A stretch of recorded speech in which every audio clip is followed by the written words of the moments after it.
¿Puedes ir proyectando tu clase, por favor? Voy. Espéreme tantito. ¿Cómo se quita?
Listo, acabamos.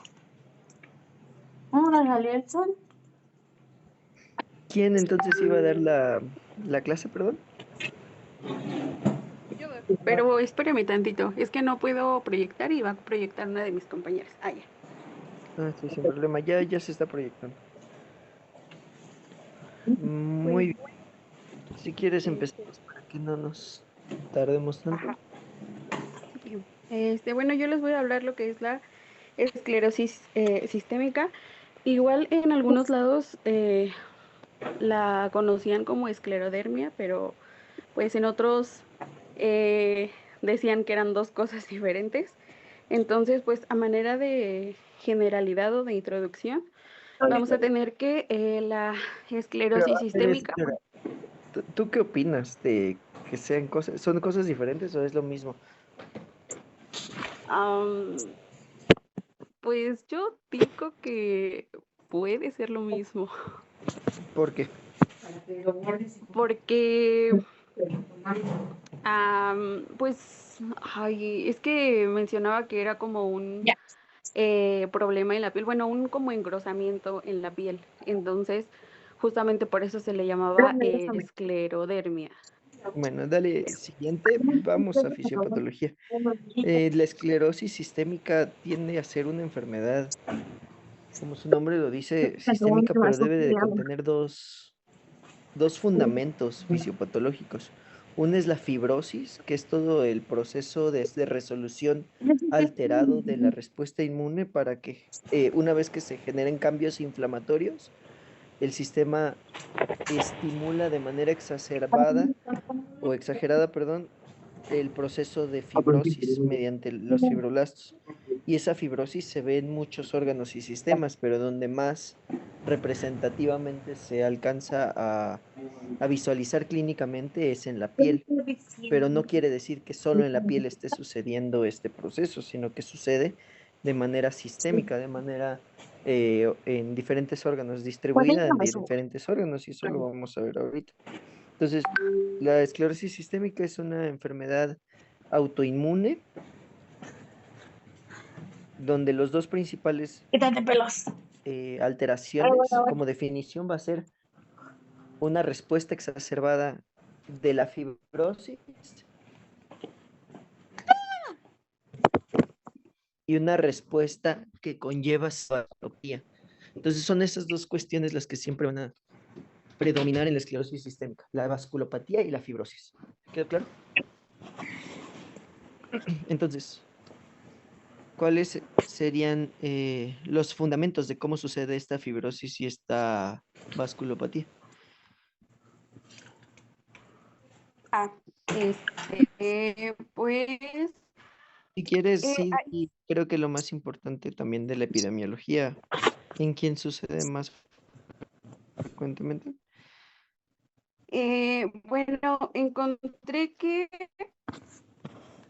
iba a afectar y unas mencionaban que era porque por cada 3 mujeres era un hombre o por cada 4 era o sea, era de 3 a 4, pero nada más era un hombre. Y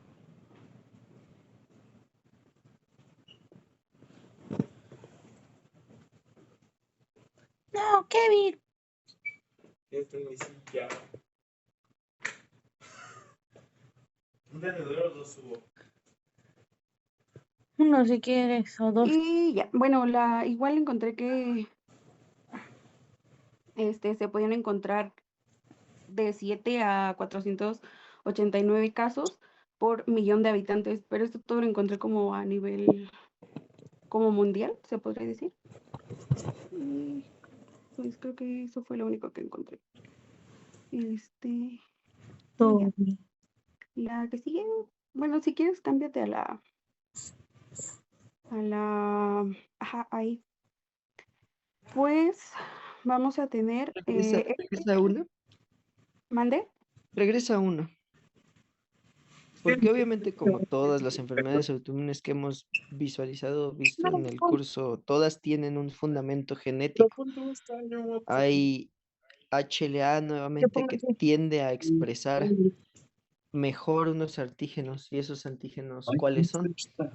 O sea, hay antígenos importantes en la esclerosis sistémica que justamente son antígenos que al montar una respuesta autoinmune contra ellos exacerban la presencia de fibrosis y vasculopatía. Una de ellas son las topoisomerasas. Entonces, ¿qué HLA se asocia a la mejor presentación de topoisomerasas? Bueno, eso no lo encontré, solamente encontré lo de la HLA. Es que venía, no sé si muy confusa, pero fue esos, bueno, los que puse ahí son como las asociaciones inmunogenéticas que pues como que podían como predestinar el fenotipo clínico a lo que serían lo de la esclerosis sistémica. Entonces, en el complejo mayor de histocompatibilidad o la HLA, y me salieron, bueno, los que puse ahí, pero ese que dice no aparece. Bueno, continúa. La que sigue por fin. Bueno, eso es lo que venía, básicamente, que era como una relación entre lo que es la clase 2 y habían diferentes anticuerpos que eran los ACA, que es lo que ya vimos, bueno, lo que nos mandó de tarea. Y mencionaba que bueno, la de DRB1 y eso eran cuando se encontraban como expresados, podía haber una mortalidad en lo que sería la esclerosis sistémica. O sea, como que ajá, o sea, como que era ajá, como predictorio decir que iba a ser mortal la esclerosis sistémica. Tienes frío, gordo. La que sigue, profe. Bueno, bueno, igual en la etiología y la patogenia, lo primero que íbamos a tener era como la autoinmunidad, Ahí la que tienes. generalmente decía que era como el estímulo iba a ser desconocido, o sea, generalmente pues no se sabía. Y los pacientes con esclerosis sistémica iban a tener los anticuerpos antinucleares expresados de un 75 a un 90% de estos, y generalmente pues solamente era como subtipo. Lo que dijo el doc de eso de lo de la fibrosis y bueno, como el daño tisular, el daño vascular, ajá, es lo que está en el cuadrito. Entonces, ay, no sé si se ve muy bien, pero íbamos a tener lo que era la lesión tisular, que pues como estímulo inicial ajá, iba a ser como la predisposición genética, y iban a tener diferentes como factores ambientales, que Si podía quieres, ser haz más grande la imagen y la vamos a explicar juntos. ah, A ver, entonces, como todo trigger o todo desencadenante de una respuesta inmune, siempre hay una lesión inicial. Esta lesión viene predispuesta genéticamente. Entonces, eh, una vez que tienes la lesión o este gatillo, que usualmente son infecciones virales, pueden ser contaminantes en el ambiente, algo que genere estrés oxidativo, el fumar, una dieta del, una dieta occidental, genera un daño en el tejido. Este daño en el tejido estimula principalmente al endotelio. El endotelio expresa, bajo este contexto de estrés oxidativo y de daño endotelial, mayor número de moléculas de adhesión, que van a ser las que van a atraer a todas estas células inflamatorias. Estas moléculas de adhesión que se sobreexpresan en estos pacientes sucede en diferentes sitios, o sea, ¿qué sitio no tiene endotelio? ¿Qué sitio no tiene vasos sanguíneos? Entonces, todo el cuerpo genera un daño vascular por esta infiltración exagerada de linfocitos y de leucocitos de la sangre. Esto genera daño directo sobre el endotelio, genera obliteración vascular, genera hipoxia tisular y una vasculogénesis defectuosa. O sea, aquí el daño vascular va a tener una retroalimentación de factores de crecimiento endoteliales. Estos factores de crecimiento endoteliales entonces generan mayor número de vasos sanguíneos, usualmente en la microvasculatura, y ahorita vamos a ver por qué eso es importante, porque hay algo que se conoce como capilaroscopía, y son los vasitos pequeños que representan esa fibrosis, esa primera fase inicial de vasculogénesis imperfecta y posteriormente la fibrosis. Entonces, en la capilaroscopía se puede ver este daño vascular. Después de que está sucediendo ese daño vascular, se está perpetuando la respuesta. Los linfocitos T vírgenes se convierten a linfocitos T inflamatorios, TH17, y hay una baja regulación de los T reguladores. Esos T reguladores a su vez están generando mayor expresión. Aquí en el esquemita yo diría que estos también son los principales en producir TGF beta, porque no solo no están ayudando a inhibir a las células inflamatorias, sino que están promoviendo de manera exagerada una liberación de TGF beta. Este factor de crecimiento transformante beta es el principal fibrogenético, ¿vale? Entonces, ese apoya al fibroblasto, como aquí viene en la imagen, a que se genere un fenotipo fibrosante. Ese más la interleucina 6 de todas las células inflamatorias que ya están en el tejido, estimulan finalmente al fibroblasto para que genere fibrogénesis. ¿Quedó claro hasta ahí? Entonces, de los puntos clave es el TGF beta como vertiente final, la interleucina 6 como un apoyo inflamatorio post daño vascular, y el daño vascular es principalmente por los factores de crecimiento endotelial y las moléculas de adhesión derivadas del estrés. ¿Quedó claro? Díganme sí o no. Sí, No doctor. bueno, entonces dale siguiente. No mames, no te puedo responder esto. Siguiente. Vamos a ver. Entonces, quiero que sepan que la vasculatura es del principal fenómeno de daño en la esclerosis sistémica, y estas moléculas que aquí muestras, el ICAM, BCAM y ELAM, son moléculas de adhesión. Y lo más importante es que estas están sobreexpresadas. Cuando ya todo esto se produce, faltó mencionar qué va a pasar con el linfocito B. El linfocito B, que es un bystander, le llaman, o una célula centinela, todo alrededor está sucediendo, todo el desmadre vasculogénico y fibrogenético está sucediendo y todo está estimulando a que éste produzca o se active y se genere una célula plasmática productora de autoanticuerpos. Pero en la esclerosis sistémica, a diferencia de la artritis reumatoide o del lupus eritematoso sistémico, la presencia de autoanticuerpos no va a ser diagnóstico. ¿De qué me va a ayudar la presencia de anticuerpos en estos pacientes? En esclerosis sistémica, los anticuerpos te van a ayudar a predecir fenotipos de enfermedad. Como dijimos, todo este daño de vasculopatía, de fibroblastos y de leucocitos, que es la triada que está sucediendo en esta enfermedad, está generando un ambiente inflamatorio vasculopático, fibrogenético. Inflamatorio, vasculopático, fibrogenético. Y eso se va a representar mucho en un órgano o varios órganos específicos. La presencia de autoanticuerpos nos va a ayudar a definir hacia qué órgano más específicamente está dañando.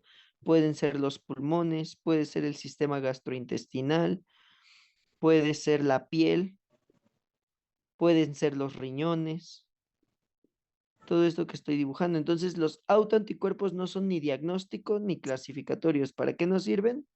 Para definir fenotipos de esclerosis sistémica. ¿Quedó entendido? Dale Sí, siguiente. doctor. Dale siguiente.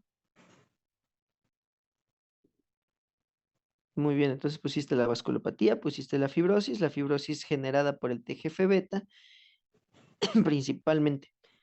Siguiente. Y lo más importante, todo esto no es esclerosis sistémica. Todo esto son manifestaciones esclerodermiformes. O sea, la morfea, la piel en sable, todo esto no es esclerosis sistémica. Son manifestaciones esclerodermiformes que se pueden ser una enfermedad aparte y que se tiene que hacer el diagnóstico diferencial. ¿Qué si sucede en fases tempranas? El fenómeno de Raynaud. ¿Me describes el fenómeno de Raynaud? Creo que sí lo puse adelante. A Pues ver, vamos cambio. adelante. Ya. Ahí está. 3 fases. Ah, bueno, no lo pusiste. Pusiste como tal la fibrosis de la piel. ¿Qué subtipos conoces de la esclerosis sistémica? ¿O qué variedades? SSC van a encontrarlo como esclerosis sistémica, systemic esclerosis. Y de eso hay dos variedades, la localizada cutánea y la difusa cutánea. ¿Sí o no? ¿Eso sí lo encontraste? Tenía mi micro apagado, perdón.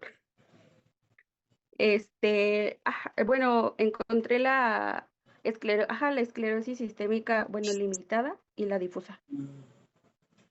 Como blanco no. No sé si ¿Y qué diferencia una de la otra?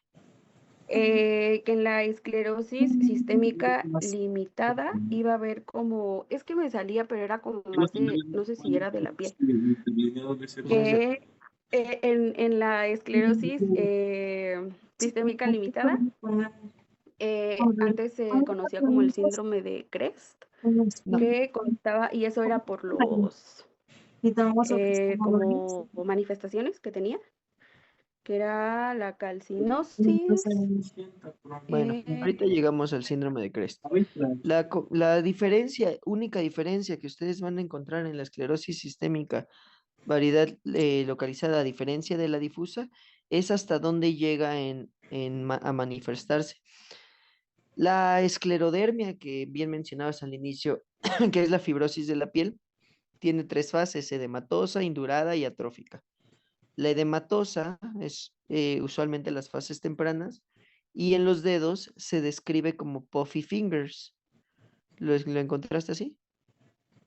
No, así lo encontré así tal cual como lo puse. Bueno, los puffy fingers o los dedos edematizados son una fase inicial de la esclerosis sistémica. Esos puffy fingers pueden ir o no ir acompañados del fenómeno de Raynaud, que ahorita vamos a ver qué es. Entonces, puffy fingers, fenómeno de Raynaud, van a ser parte de la fase edematosa de los cambios de la piel de la esclerosis sistémica. Y posteriormente viene la fase indurada. La fase indurada es la extensión después de que ese fenómeno inflamatorio, que quedamos que era una vasculopatía inicial, genera cambios fibrosantes, se empieza a indurar la piel, empieza a hacerse muchísimo más rígida. La diferencia entre la localizada y la difusa es que esa induración no sobrepasa los límites del codo. Es clínica completamente la diferencia. Al no sobrepasar los límites del codo, se considera una variedad localizada, y si sobrepasa más allá del codo hacia los hombros y pecho, eso ya se considera una variedad difusa. ¿Está bien? ¿Sí o no? Sí, sí, quedó claro. Entonces, eso es lo que quiero que les quede claro. Es tan sencillo como eso. Y luego esa induración cambia a una fase atrófica, donde definitivamente ya no hay tejido subcutáneo subyacente a la piel. La piel queda como cartón duro. Y esto se asocia a cambios de coloración, hipopigmentación, o en las variedad difusa se pueden ver manchas que se llaman sal y pimienta. Eso acuérdensela muy bien. Sal y pimienta en la frente, sal y pimienta en el pecho, sal y pimienta en los hombros. ¿Por qué? Porque es la variedad difusa la que se asocia más a los cambios de coloración de sal y pimienta. ¿Están de acuerdo? Vale, dale siguiente.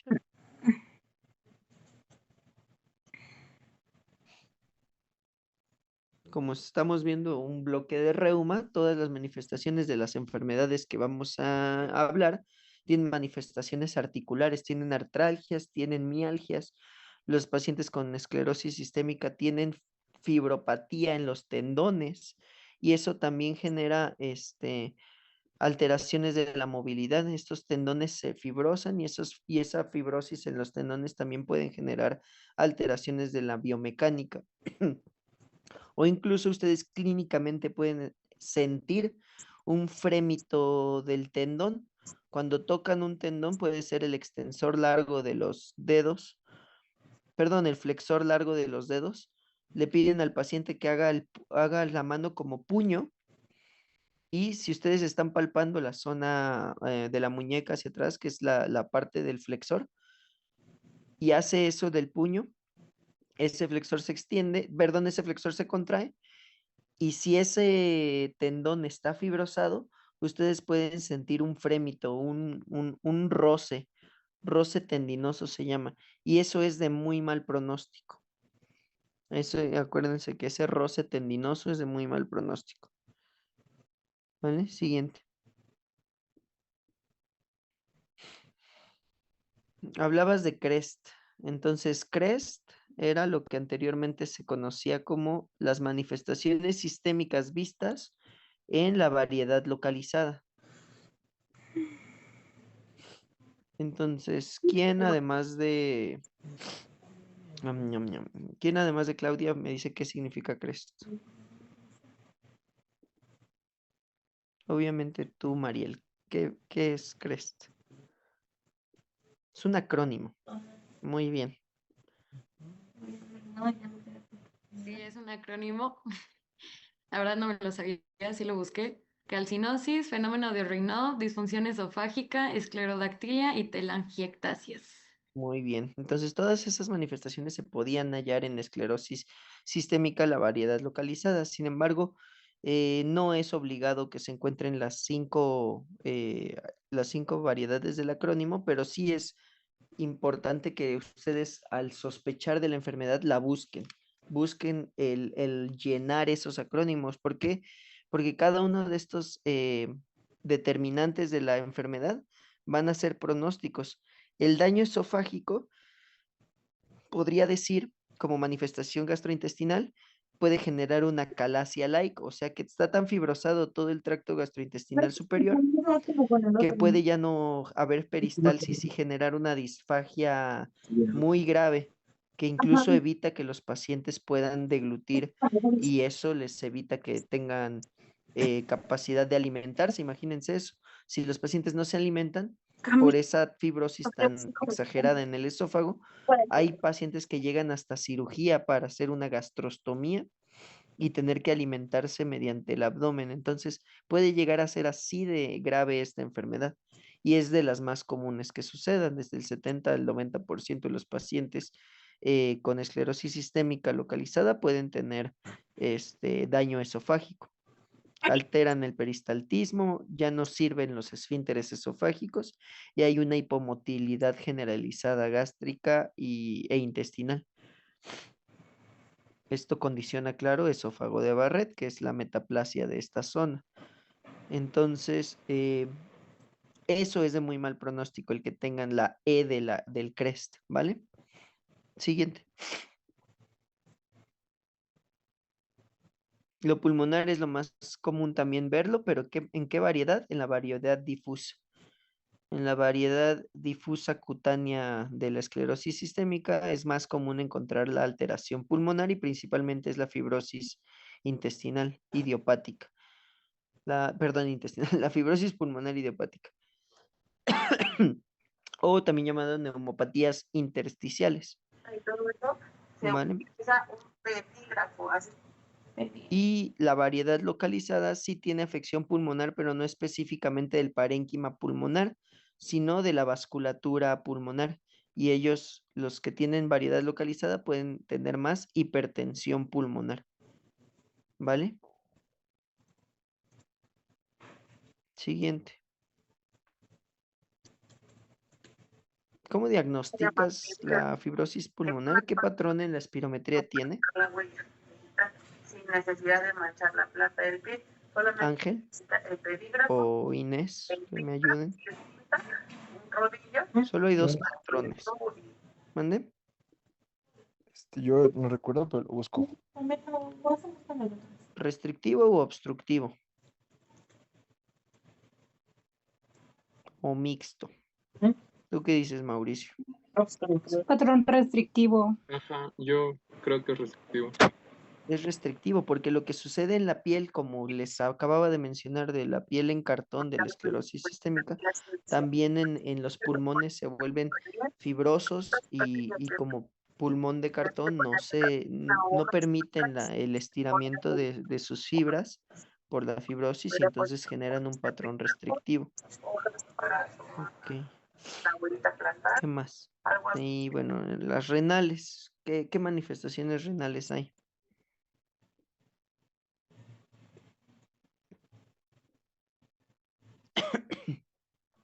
Claudia. Ah, sí, perdón. Principalmente era la hipertensión. Bueno, era lo que mencionaba. Y igual bueno, se podía presentar, pero como a consecuencia de la hipertensión, la visión borrosa, la disnea y todo eso, y podía haber un aumento de lo que es la creatinina, la oliguria, anuria, pero principalmente era lo de la hipertensión. ¿Cómo defines que un paciente tiene crisis esclerodérmica?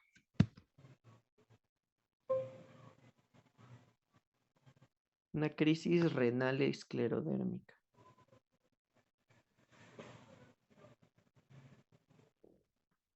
Bueno, esa es tarea y pregunta de examen para saber cómo se van a morir los pacientes de esclerosis sistémica.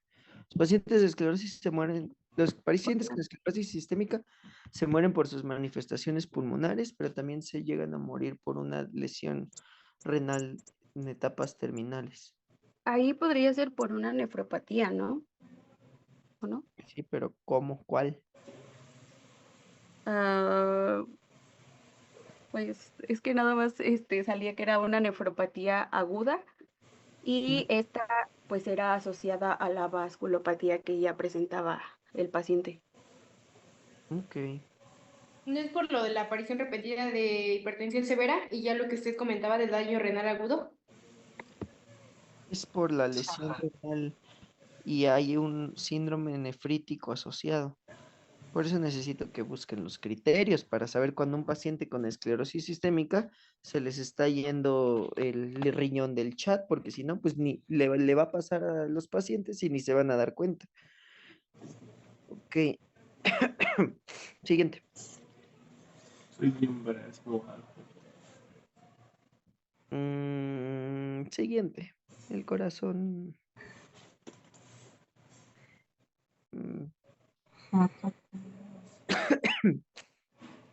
Es el V2.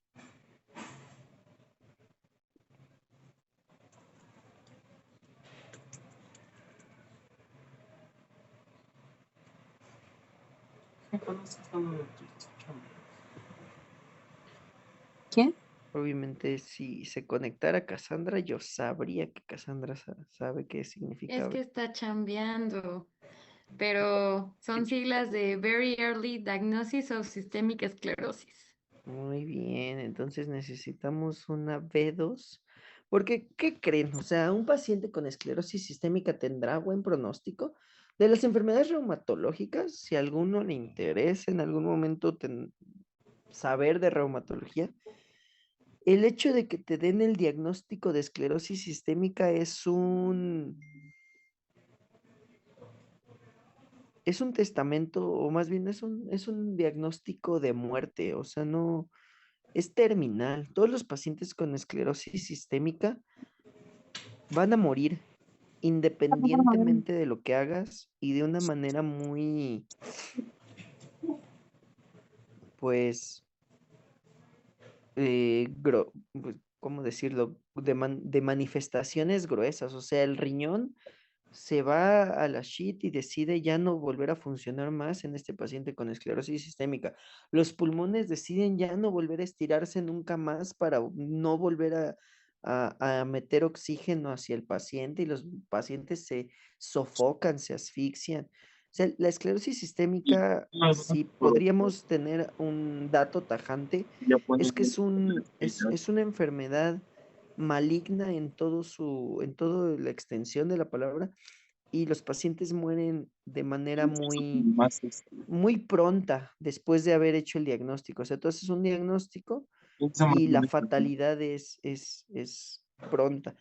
Pero, ¿qué podemos hacer o cuáles son nuestros? O sea, y ya lo dejamos así. De, ay, bueno, tienes esclerosis sistémica, ni modo. Ahí ve viendo con gallos o con nuestros diferentes ataúdes, porque pues no. O sea, para eso tenemos estos criterios. Very early se considera antes de los 2 años, menos de 2 años de haber iniciado con los datos necesarios para decir que un paciente tiene esclerosis sistémica. Entonces, si tú diagnosticas una esclerosis sistémica a menos de 2 años de haber iniciado los síntomas, la sobrevida la extiendes de manera muy significativa. Si tú dejaste pasar 2 años y nunca supiste cómo diagnosticar una esclerosis sistémica, que te estaba gritando en la cara que era esclerosis sistémica, tú retrasaste el diagnóstico y más de 2 años, como médico general o como lo quieran ver, como médico de contacto con pacientes con esclerosis sistémica, el hecho de haber retrasado más de 2 años del diagnóstico hacen que esto suceda. O sea, no hay vuelta atrás.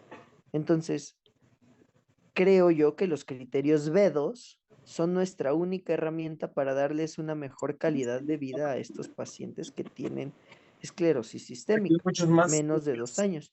Y entonces necesito que ustedes conozcan qué comprende el V2. Entonces, ya que lo buscaste, Maniel, ¿qué comprende el V2? Y de hecho la biopsia ni siquiera está dentro de las... Yo no voy a llegar a la biopsia para decirme que un paciente tiene esclerosis. Me estoy atrasando mucho. Ay, perdóneme. Dime. Son los anticuerpos antinucleares. Los ANAS, ajá. Uy, El los... fenómeno de Raynaud, Ajá. muy bien, ¿qué más? Y unos anti-RN polimerasa, anticuerpos Ah, anti-RN los polimerasa. anticuerpos, habíamos dicho que los anticuerpos son necesarios para saber pronóstico. ¿Qué más? Michael, perdón. Si les dije que fenómeno de Raynaud es las primeras manifestaciones de la vasculopatía, ¿cómo voy a visualizar esa vasculopatía? Pues con la capilaroscopía. ¿Tienes imágenes de capilaroscopía? Que aquí pusiste. No, de eso sí no puse. ¿Por qué, Solamente puse. por qué me odias, Claudia? No, no lo odio, pero es que le dije que estaba bien confuso. Solamente encontré esa, que era como el engrosamiento de la dermis. Y Bueno, ya. pero es una biopsia. No es una capilaroscopia. No, y en serio fue lo único que había, de donde lo saqué. Y en otros no había ni imágenes. Mm, En serio. bueno. Y si yo lo encuentro, ¿qué te hago? Muy bien. Entonces, siguiente. Ahorita les mando el cuadrito del B2. Vamos a apurarnos. Tratamiento, pues modular la inflamación. Y dependiendo de las manifestaciones en el órgano específico, vas a tener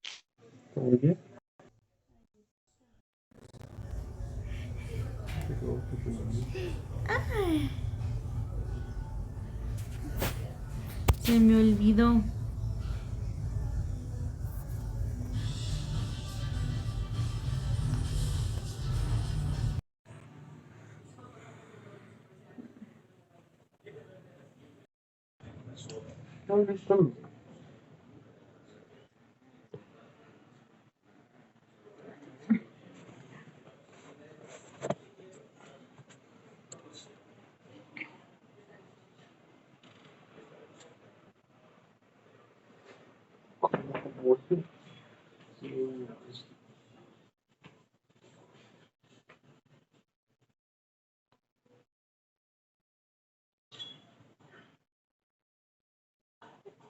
La Dana.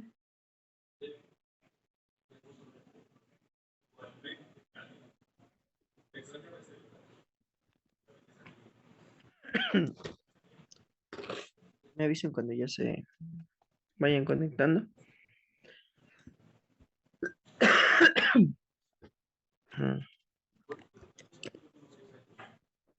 Bueno, ¿saben qué? Voy a presentar yo la...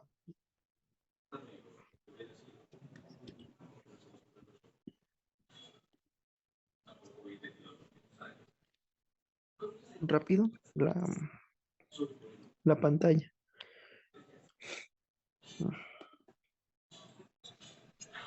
Listo. Ahí alcanzan a ver. Sí, sí se ve. Ok.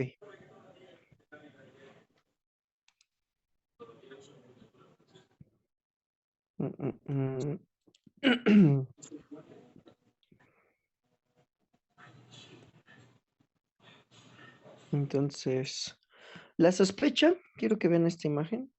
Ay.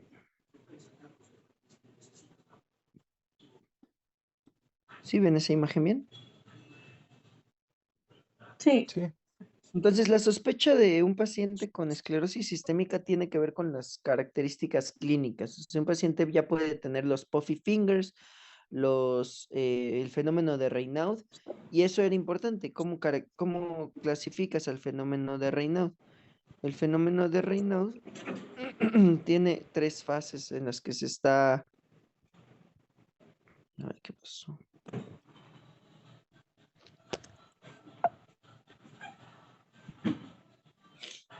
Entonces, tiene 3 fases. Una fase isquémica, que es la donde se espasman los vasos sanguíneos de las manos. Esa fase isquémica, esta es como cambian en la atrofia la esclerosis sistémica, pero ahorita les mando foto de cómo se ve un fenómeno de Raynaud. Entonces, la fase isquémica es cuando están pálidos los dedos. Después una fase cianógena, los dedos de pálidos se vuelven morados, y luego una fase eritematosa, que es cuando se libera el vaso sanguíneo, vasodilata y vuelve a fluir la sangre de manera rápida y fugaz y se pone roja la mano por todo ese flujo de sangre que llega hacia los dedos. Ese es el fenómeno de Raynaud en 3 pasos, en 3 fases. ¿Quedó claro? Que ese fenómeno de Raynaud sucede muy seguido con el frío, o sea, pacientes mujeres que se exponen al frío, que son la población de riesgo, las manos se les pueden poner bien, bien pálidas y los dedos con un fenómeno de Raynaud clásico. Ahorita les enseño cómo se ve, porque eso, todo eso necesitan imágenes, no.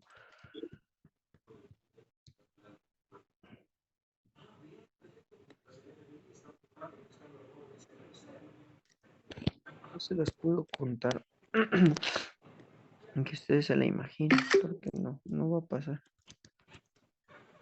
Les envié al grupo la foto.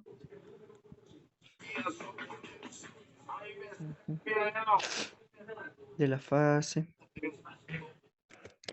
Oiga, doctor, y en este caso, no puede ser diagnosticada así como la artritis reumatoide unos 10 años antes de que la presente, Con anticuerpos, no. ¿no? Con manifestaciones, por ejemplo, Raynaud, sí puede solo ser Raynaud y muchas veces se queda como un Raynaud primario, que es únicamente sucede eso, pero no tienes anticuerpos positivos, no tienes cambios en el grosor de la piel, no tienes cambios esofágicos, nada. Y se queda como Raynaud primario. Eso sí, durante muchos años, no solo 10, 20. Puede quedarse así o puede progresar a que generes autoanticuerpos.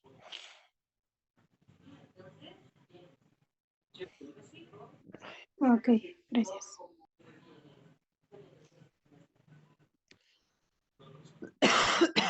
Perdón. Entonces, vean la imagen, la última que les envié.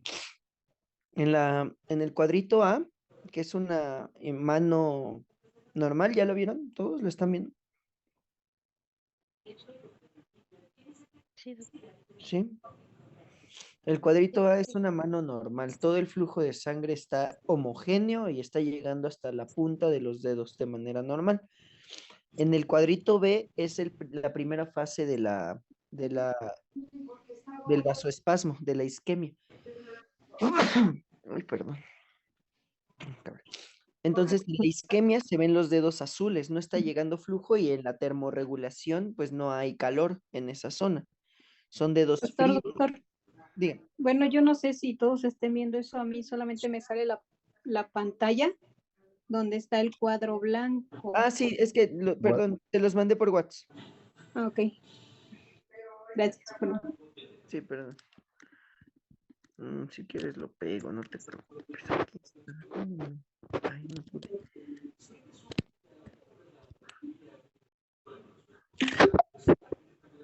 Ahí está.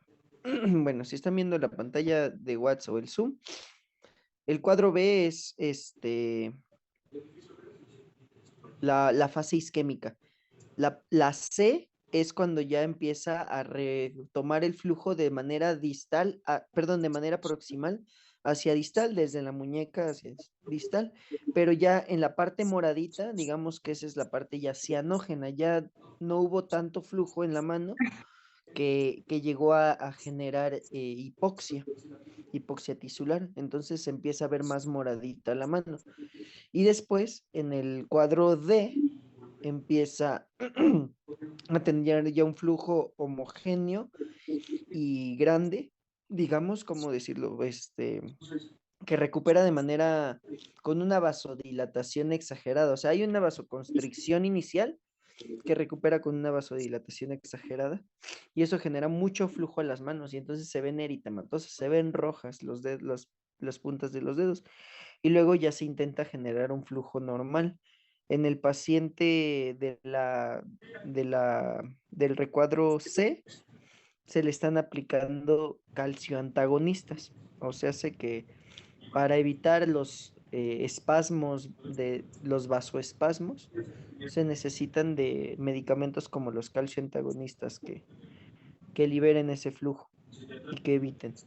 Entonces, ahora vean en el Zoom, la pantalla que estoy proyectando, los últimos criterios V2, los de very early o los de muy temprano diagnóstico de la esclerosis sistémica. Hay una combinación o hay dos combinaciones que te sirven para detectar con alta probabilidad un paciente con esclerosis sistémica en etapas tempranas. Toman en cuenta los anticuerpos antinucleares que dijiste, toman en cuenta los anticuerpos específicos de esclerosis sistémica, que son los antitopoisomerasa, y toman en cuenta los patrones de la capilaroscopía, así como la presencia de los puffy fingers.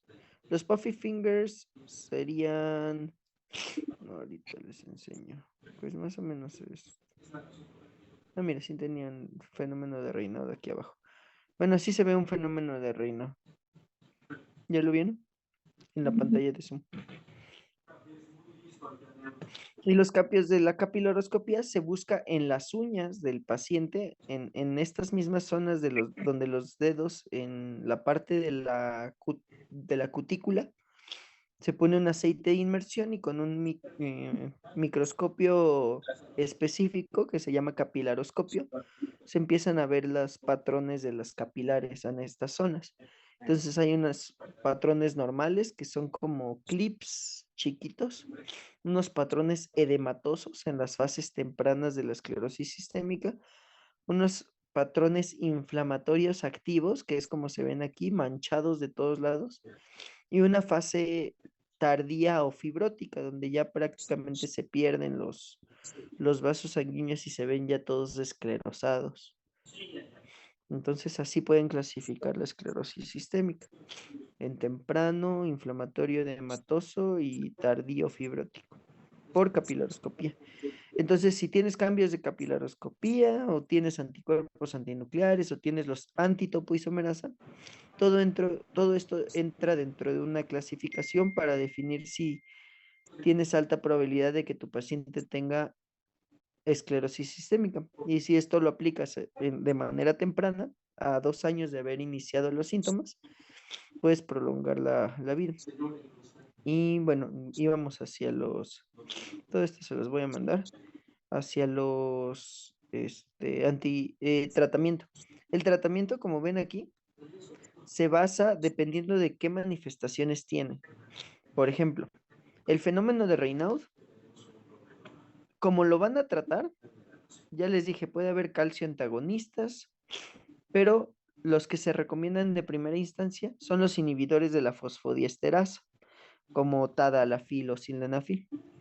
Hay otros, pero pueden usar esto. Para úlceras digitales, que sucede cuando la piel está muy, muy engrosada en estas zonas distales y la vasculopatía es grave, se pueden llegar a ulcerar. También hay un medicamento que se llama Bosentan, que es un antagonista de endotelina. Para la hipertensión pulmonar, nuevamente los inhibidores de fosfodiesterasa o los prostanoides, así como antifibróticos como ¿dónde está? Aquí no sale. Ah, sí, aquí, el Nintedanib. En la enfermedad pulmonar intersticial, el Nintedanib es un antifibrótico que puede ayudar. Nos puede ayudar a la fibrosis el rituximab, el metrotrexate, el micofenolato de mofetilo o el tocilizumab. Recuerden que parte de la fisiopatología era la interleucina 6, entonces inhibirla con el tocilizumab puede ayudar bastante en las fases fibróticas de la piel o en las fases fibróticas de los pulmones. ¿Está bien? Para las manifestaciones musculoesqueléticas solamente se recomienda el metrotrexate. Para las manifestaciones gastrointestinales muy poco se puede hacer. Lo que quieres es que siga habiendo peristalsis, entonces vamos a aplicar procinéticos como metoclopramida o cintaprida, pero muy poco se puede hacer, la verdad. Y para evitar progresión al esófago de Barrett, pues puedes dar inhibidores de la bomba de protones. Y para las crisis renales, que ya les envié el artículo del cual van a sacar su tarea, la verdad es que no hay datos que puedan prevenir como tal la crisis adrenal, pero sí nefroprotectores una vez que se instale, por ejemplo, aquellos que evitan la proteinuria, como los inhibidores de la enzima convertidora de angiotensina, ¿vale? Muy bien. Pues eso sería todo de la esclerosis sistémica. ¿Tienen alguna duda?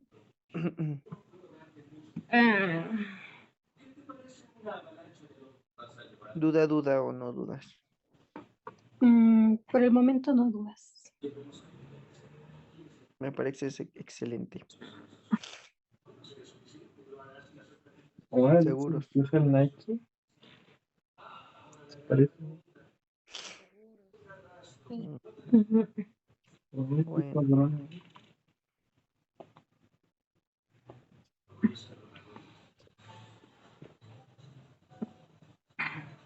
muy bien.